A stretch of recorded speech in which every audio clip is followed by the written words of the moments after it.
মানে প্রধান উপদেষ্টার বাসভবনে যদি যাই সেক্ষেত্রে আসলে তো আমাদের আর কিছু করার থাকে না এখানে আমাদের। তাহলে তো ওই যে আমাদের চাকরি বাকরি আর করার দরকার নেই। ওই রাষ্ট্রও বলবে, সরকারও বলবে, ভাই তোমরা চলে আসো।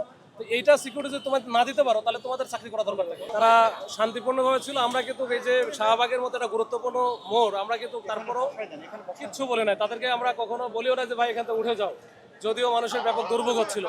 আমরা কয়েকবার রিকোয়েস্ট করেছিলাম।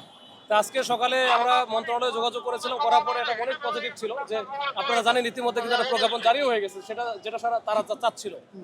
ওই সময়টাতে আমি তাদের, যখন এরা এদিকে চলে আসে তার আগেই কিন্তু ওদের নেতৃত্বের সাথে আমার কথা হচ্ছিল। তো ওরা বলতেছিল যে স্যার আমরা আধা ঘন্টা এখানে সর্বোচ্চ থাকবো, যদি এর মধ্যে প্রজ্ঞাপন জারি না হয় তাহলে কিন্তু আমরা সচিবালয় অভিমুখে চলে যাবো।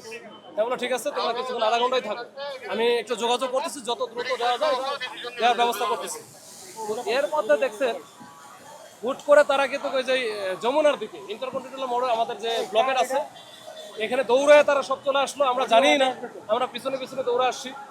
এখানে ব্লক ভাঙার পরে তারা একেবারে যমুনা যে মাননীয় প্রধান উপদেষ্টা বাসভবন অবধি চলে গেছে। এরপরে ওখান থেকে আমরা কিছু ফোর্স ওইখানে জড়ো হয়ে তাদেরকে প্রতিরোধ করে ওখান থেকে আস্তে আস্তে তাদেরকে ঠেলে নিয়ে আসার চেষ্টা করেছি, তারপরেও কাজ হয় নাই। এরপর আমরা ওয়াটার ক্যানন নিয়ে আসে পানি মেরে হালকা ডিসপার্স আমরা করেছি। করার পর ওখান থেকে নিয়ে আসা পরে যে এখানে এখন হচ্ছে ব্লকের বাইরে চলে আসি, এরা এখানে অবস্থান নিচ্ছে। আমাদের বেশ কয়েকজন গুরুতর আহত হয়েছে, তারা প্রচুর ইট মারছে। আর হচ্ছে তাদের কাছে যে হেক্সা চাকু টাইপের ছিল, এটা কয়েকটা জায়গায় আমাদেরকে মারার কারণে আমাদের কয়েকটা ছেলেপেলে কিন্তু এখন গুরুতর আহত। এবং আমি আমার এখানে দেখছি যে আমার এখানে ব্যাপক আকারে মানে লাগছে। আমি যেহেতু সামনে ছিলাম তো ইচ্ছা মতো মারছে, তো তাদেরও আহত হতে পারে। ওইখানে অনেকেই কিন্তু তাদের পিছন থেকে ঢিল মারতেছে, তারা অনেকে মাঝখানে এসে মিডল মানে আমাদের সমাধান করার চেষ্টা করতেছিল, ওদের মধ্যেও তাদেরও কিন্তু লাগছে। মাসুদ ভাই, পুলিশের কতজন আহত হয়েছে সেটা জানতে পেরেছেন কিনা, বা আন্দোলনকারী আর কেউ আটক আছে কিনা?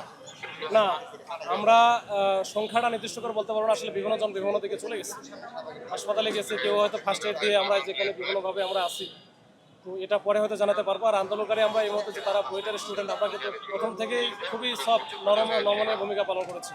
আমরা ধরতেও যাই না, তারপরেও কিন্তু তারা খুবই অ্যাগ্রেসিভ, এখনও দেখেন খুবই অ্যাগ্রেসিভ। তো এইটা তো আসলে হইতে পারে না।